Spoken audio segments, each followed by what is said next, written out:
สวัสดีครับกลับมาพบกับ Channel ปอนรีวิวอีกครั้งหนึ่งนะครั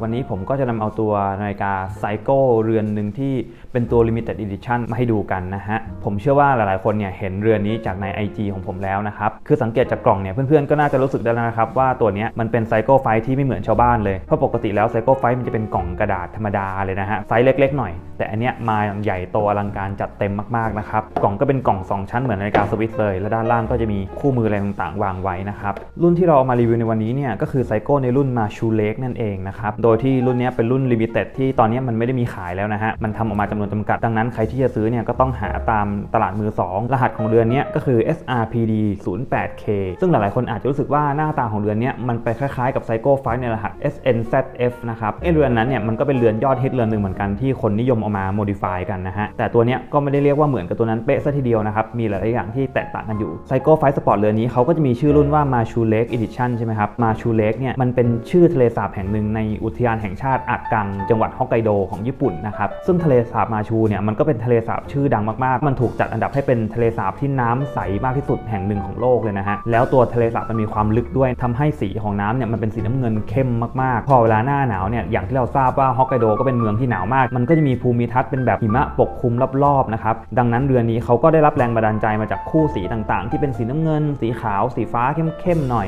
ก็เลยออกมาเป็นเรือนนี้ซึ่งผมว่าเป็นดีไซน์ที่ลงตัวมากๆเลยคือตัวหน้าปัดเนี่ยมันจะเป็นสีเงินที่มีความซันเบิร์สพอสมควรนะครับคือเขาพยายามจะดีไซน์เพื่อให้มันสื่อถึงหิมะซึ่งหิมะในความเป็นจริงเวลามันเจอกระแสงในบางมุมนะครับมันก็จะมีความสะท้อนแสงเล็กๆนะฮะแล้วก็มีความติดฟ้านิดหน่อยแล้วก็พวกมาร์กเกอร์ต่างๆบนหน้าปัดเขาก็จะมีการเล่นดีเทลเป็นขอบสีน้ำเงินเข้มมาเป็นดีเทลที่แปลกตาไปมากพอสมควรเลยคือดูมีความคุมโทนสุดๆเลยเรือนนี้เข็มชั่วโมงเข็มนาทีแล้วก็ตัวหลักชั่วโมงเนี่ยมีรูมมาให้ที่ค่อนข้างจะใหญ่นะครับเวลาเข้าที่มืดเนี่ยก็เรืองแสงสวยงามมากๆเลยแล้วก็สารเรืองแสงของตัวนี้คือมันจะเป็นเฉดสีที่อยู่ระหว่างสีเขียวกับสีฟ้าสีจะออกประมาณเทอร์ควอยส์สีเหมือนน้ำทะเลอะไรแบบนี้ผมว่ามันเป็นเฉดที่สวยมากๆเลยเข้ากับเรือนนี้สุดๆเลยนะฮะด้านล่างเนี่ยก็จะมีเขียนว่า Limited Edition ด้วยนะครับเพราะว่าเรือนนี้เขาก็ทำมาแค่1,000 กว่าเรือนเท่านั้นเองตัว Chapter Ring เนี่ยอาจจะเป็นจุดหนึ่งที่ผมรู้สึกว่าเรือนนี้ให้มาใหญ่ไปนิดนึงนะครับคือพอดูปั๊บมันจะมีความกินหน้าปัดเข้าไปเยอะทำให้หน้าปัดของเรือนนี้มันดูเล็กโดยไม่จำเป็นนะฮะจริงๆถ้าจะให้ดีนะถ้า Chapter Ring ด้านนอกมันบางลงหน่อยหน้าปัดเต็มขึ้นกว่านี้เนี่ยผมว่ามันอาจจะดูสมส่วนมากกว่านี้ซึ่งพอมันใหญ่แบบนี้มันก็จะเห็นในพวกขีดหลักนาทีซอยย่อยแบบนี้ชัดเจนมากๆเลยขีดมันเยอะเกินไปฮะก็อย่างเบเซลด้านนอกเนี่ยที่เป็นอลูมิเนียมด้านๆนะครับมันก็มีดีเทลการเล่นขีดมาค่อนข้างจะเยอะอยู่แล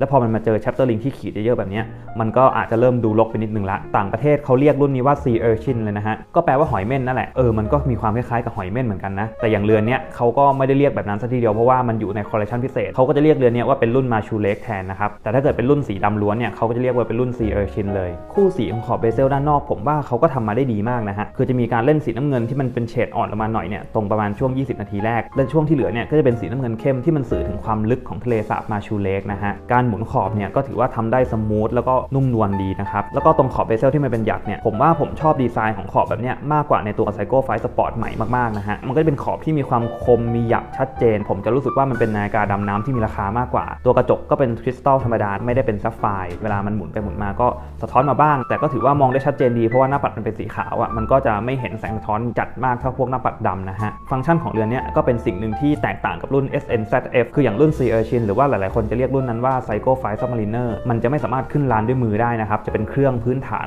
นแต่ตัวนี้มันเป็นเครื่องที่ดีขึ้นมาในระดับหนึ่งละเราสามารถหมุนขึ้นลานด้วยมือได้เลยในตำแหน่งแรกนะครับพอเราดึงออกมาทีนึงเนี่ยมันก็จะเป็นการหมุนปรับวันที่นะฮะซึ่งวันอาทิตย์เนี่ยก็เป็นสีแดงด้วยดึงออกมาทีนึงก็เป็นการหมุนปรับเวลาส่วนเคสของเรือนเนี่ยก็ถือว่าเป็นเคสที่มีความตันนะฮะตามภาษานาฬิกาดำน้ำตัวลักมันก็จะมีดีไซน์ที่หนาๆมาหน่อยเพื่อเพิ่มความสปอร์ตให้มันดูบึกบึนดูแข็งแรงนะครับแต่อย่างหนึ่งเลยที่อาจจะไม่ถูกชะตาผมก็คือเรื่องของความมนของตัวเคสข้างๆเนี่ยมันจะเงาแวบเลยส่วนด้านบนตรงลักตรงนี้มันจะเป็นการขัดด้านใช่ไหมครับแต่จุดที่มันเชื่อมต่อระหว่างส่วนที่มันเงากับส่วนที่มันด้านผมว่ามันมีความมนแล้วก็มันมีความสมูทกันไปหน่อยซึ่งทำให้มันดูเป็นนาฬิกาที่ไม่ได้โมเดิร์นเท่าที่ควรคือถ้าเกิดมันมีความคมเส้นสายสันเหลี่ยมมันชัดกว่านี้ผมว่ามันจะดูเนียบกว่านี้แต่อันนี้เวลาลูบๆไปมันจะรู้สึกว่ามันมนไปนิดนึงนะอันนี้ก็เป็นอย่างหนึ่งที่ผมอาจจะไม่ได้ชอบเท่าไหร่ส่วนของฝาหลังเนี่ยก็เป็นจุดเด่นอย่างหนึ่งเลยของเรือน นี้เพราะว่ามันจะมีการสกรีนโลโก้ไซโก้ไฟมาด้วยก็ทำให้ฝาหลังที่มันดูเรียบๆดูมีดีเทลขึ้นมามากขึ้นนะครับดูแพงขึ้นมาพอสมควรเลยเขาจะมีรันเลขไว้ด้วยนะครับว่าเรือนนี้มันเป็นเรือนที่เท่าไหร่อย่างของผมเนี่ยเป็นเรือนที่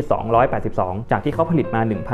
1963เรือนก็ถือว่าลิมิเต็ดจริงแหละมาดูส่วนของสายกันหน่อยนะครับถ้าเราดูจากรูปเนี่ยถือว่าเป็นสายที่หน้าตาดีมากเลยนะฮะอาจจะมีติดนิดนึงตรงที่เขาไม่ได้ให้ solid end link มามันเป็น end link แบบเหล็กพับแบบนี้นะครับเราก็จะเห็นความกลวงของมันมากๆเลยอาจจะมีความโยกเยกนิดหน่อยเวลาใส่แต่ตัวข้อเนี่ยถือว่าสวยงามดูดีลงตัวมากๆเลยแต่ก็อาจจะมีดีเทลบางจุดที่ผมว่าเขาน่าจะทำให้เนียบได้มากกว่านี้อย่างเช่นข้างๆของลิงก์เนี่ยมันจะมีร่องรอยของการปั๊มเหล็กมาซึ่งจริงแล้วเนี่ยผมว่าเขาน่าจะขัดให้รอยมันหายไปหรือว่าเก็บงานได้ดีกว่านี้เพราะว่านาฬิกามันก็ไม่ได้ถูกๆนะครับราคาป้ายมันก็หลักหมื่นอัพนะฮะแต่รวมๆแล้วเนี่ยก็ถือว่าเป็นสายที่หน้าตาดูโมเดิร์นนะครับแล้วก็ใช้งานได้ดีเลยแหละไม่ได้มีปัญหาอะไรมากบัคเกิลเนี่ยก็เป็นบัคเกิลแบบล็อก2ชั้นแบบนี้เลยนะครับก็มีความแน่นหนาแข็งแรงทนทานดีขนาดตัวเรือนเนี่ยจะอยู่ที่ประมาณ41ปลายผมตีว่า42มิลแล้วกันนะครับส่วนความหนาเนี่ยอยู่ที่12.6มิลถือว่าเป็นไซส์มาตรฐานของนาฬิกาดำน้ำนะครับมันก็อยู่แถวๆนี้แหละเดี๋ยวลองขึ้นข้อมือให้ดูนะครับนาฬิกา42มิลอยู่บนข้อมือ 5.5 นิ้วหรือว่าเส้นรอบวง14เซนเนี่ยออกมาประมาณนี้นะฮะคือถ้าเรามองจากท็อปวิวเนี่ยเราก็จะไม่ได้รู้สึกว่ามันใหญ่ใช่ไหมครับเพราะว่าลับของเขาเนี่ยจะมีดีไซน์ที่มีความโค้งลงมาเข้ากับข้อมือได้ดีนะฮะแต่ด้วยความที่ความหนามัน12มิลกว่าเนี่ยเวลาใส่ปั๊บมันอาจจะรู้สึกว่าตัวเรือนเนี่ยมันสูงขึ้นมาจากข้อมือประมาณนึงทำให้คนที่ข้อมือเล็กๆอาจจะรู้สึกว่าตัวนี้มันเทอะทะไปนิดนึงแต่แน่นอนว่าสำหรับคนที่ข้อมือใหญ่กว่าผมเนี่ยหรือว่า6นิ้วเป็นต้นไปคงไม่ได้รู้สึกอะไรประมาณนี้เพราะมันก็จะพอดีสมส่วนกับข้อมือเขานั่นเองนะฮะคือเรือนนี้จริงๆแล้วมันเป็นหนึ่งในไซโก้ไฟที่ผมชื่นชอบมากที่สุดเลยนะครับคู่สีของมันดูผู้ดีมากๆเลยคือปกตินาฬิกาดำน้ำเราจะเจอแต่หน้าปัดสีดำหรือไม่ก็หน้าปัดสีน้ำเงินแต่มันหานาฬิกาดำน้ำที่หน้าปัดด้านในเป็นสีขาวแล้วขอบน้ำเงินค่อนข้างจะยากแต่สำหรับเรือนนี้ผมว่ามันดูสวยแล้วก็ลงตัวมากๆเลยสำหรับการใช้คู่สีของเขานะครับซึ่งก็เป็นหนึ่งในเรือนโปรดของผมเลยที่ผมหามานานมากๆแล้วสุดท้ายพอได้มาก็รู้สึกดีมากนะฮะฟินมากเลยสวยอย่างที่คิดไว้จริงๆคือเรือนนี้เวลาเราดูจากรูปหรือว่าวิดีโอเนี่ยเราจะไม่เห็นความซันเบิร์สของตัวหน้าปัดมันมากเท่าไหร่แต่พอเราเจอตัวจริงนะฮะเราจะสัมผัสได้ถึงความซันเบิร์สความเล่นแสงแบบผู้ดีมากๆของตัวเรือนนี้ซึ่งแน่นอนว่าความรู้สึกตอนดูรูปกับตัวจริงนี่คนละเรื่องเลยนะฮะโดยที่เรือนนี้ตอนที่ซื้อมาเขาก็จะมีสายยางแบบนี้มาให้ด้วยนะครับยังไงเดี๋ยวผมจะลองเปลี่ยนสายยางแบบนี้ให้ดูนะฮะ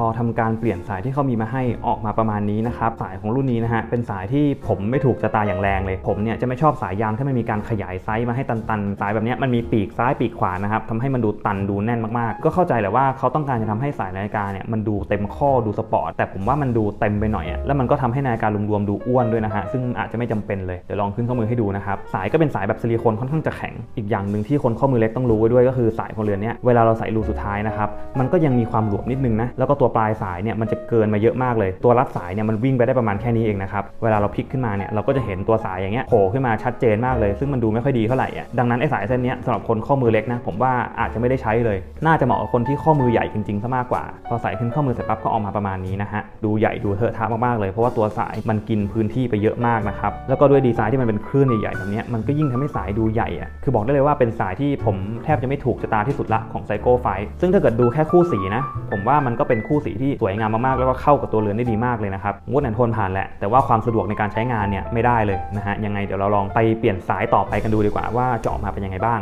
งการเอาสายออกก็ทำได้ยากเหมือนกันนะครับตัวสายเนี่ยมันแน่นเต็มลักแบบนี้เลยถ้าเกิดทำไม่ดีเนี่ยก็อาจจะมีโอกาสทำให้ตัวลักมันเป็นรอยได้นะครับตัวลักไซส์ของเรือนนี้ก็อยู่ที่22มิลนะครับเดี๋ยวผมจะขอลองเริ่มจากสายแบบมิลานิสกันก่อนเป็นเหล็กถักเส้นใหญ่พอใส่กับสายเหล็กถักมิลานิสออกมาเป็นแบบนี้นะครับก็จะเป็นนาฬิกาที่มีความเล่นแสงมากขึ้นนะครับสายเนี่ยมันก็มีความแวววาวสะท้อนแสงดีใช้ได้เลยแต่ถ้าถามว่าเข้ากันซะทีเดียวไหมผมว่าอาจจะไม่ได้เข้ากันมากเพราะว่าตัวสายเนี่ยมันมีความวินเทจมากๆคือฟีลลิ่งมันจะย้อนยุคหน่อยแต่ด้วยหน้าตาของเรือนนี้มันออกไปทางโมเดิร์นนะครับเหลี่ยมมุมต่างๆเนี่ยมันมีความคมมันมีความสมัยใหม่ทำให้มันก็อาจจะขัดกันนิดหน่อยแต่ว่าก็ไม่เลวนะสำหรับคนที่อยากได้ความเงาของตัวสายมาช่วยนะครับก็ดูมีความเล่นแสงมากขึ้นอันนี้ผมว่าก็อาจจะแล้วแต่ความชอบแล้วกันเพราะว่าบางคนก็น่าจะชอบฟีลลิ่งแบบนี้มากๆไปหาซื้อสายมาเปลี่ยนกันดูได้ไปดูสายต่อไปกันเลยเดี๋ยวผมจะลองสายนาโต้แบบผ้าให้ดูนะครับผมว่ามันน่าจะเข้ากับเรือนนี้พอสมควรเลยนะฮะก็ถือว่าไปด้วยกันได้ดีในระดับหนึ่งเลยสีน้ำเงินของสายเนี่ยมันใกล้เคียงกับเฉดน้ำเงินเข้มบนเบเซลมากๆเลยนะครับพอขึ้นข้อมือแล้วเนี่ยดูดีกว่าที่คิดนะฮะมันก็จะเป็นฟีลลิ่งการสวมใส่ที่สบายมากขึ้นเพราะว่าสายผ้าเนี่ยมันก็จะมีน้ำหนักที่เบากว่าพวกสายเหล็กหรือว่าสายยางอยู่แล้วใส่ไปทำงานเสื้อยืดเกงยีนอะไรแบบนี้เดี๋ยวเรามาลองดูสายไฮไลท์ที่สุดของเรือนนี้กันเลยดีกว่านะครับที่บอกว่าสายเนี่ยมันเป็นไฮไลท์นะครับเพราะว่ามันเป็นสายที่ทำมาสำหรับไซโก้ไฟในรหัสนี้โดยเฉพาะเลยผมก็ซื้อสีน้ำเงินมาด้วยกะเอามาใส่กันเรือนนี้โดยเฉพาะเลยสายของยี่ห้อ Crafter Blue นะครับลองไปซื้อกันได้เดี๋ยวผมแปะลิงก์ให้ปลายของสายเนี่ยมันจะเป็น curve end ก็คือมีความโค้งเข้ากับตัวเรือน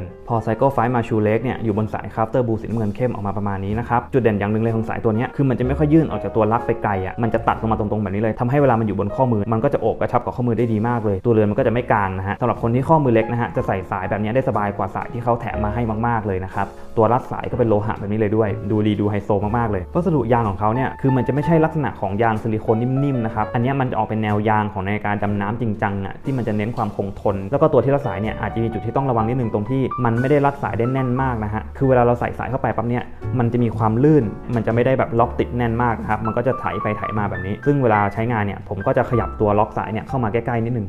ให้สายมันเลยไปหน่อยยอมทนเอานะฮะเพื่อที่ตัวนี้มันจะไม่หลุดออกมานะครับก็จะสังเกตได้เลยว่าความเทอะทะมันจะไม่เท่ากับสายที่ทาง Cycle 5เขาให้มากับเรือนนี้นะฮะซึ่งคู่สีของสายเนี่ยมันก็เป็นเฉดใกล้ๆกับตัวนาฬิกาด้วยแหละเวลาใส่ปั๊บเนี่ยมันก็ยิ่งเข้ากันดีมากๆเลยนะครับเป็นอะไรที่เพอร์เฟกต์ลงตัวกับเรือนนี้สุดๆเลยผมแนะนำเลยสำหรับคนที่จะซื้อ Cycle 5 Marshall Lake อัพลุคให้นาฬิกาดูแพงขึ้นได้อีกมากๆเลยสำหรับราคาของเรือนนี้นะครับตอนที่เปิดตัวใหม่ๆเนี่ยราคาป้ายเขาขายอยู่ที่ประมาณ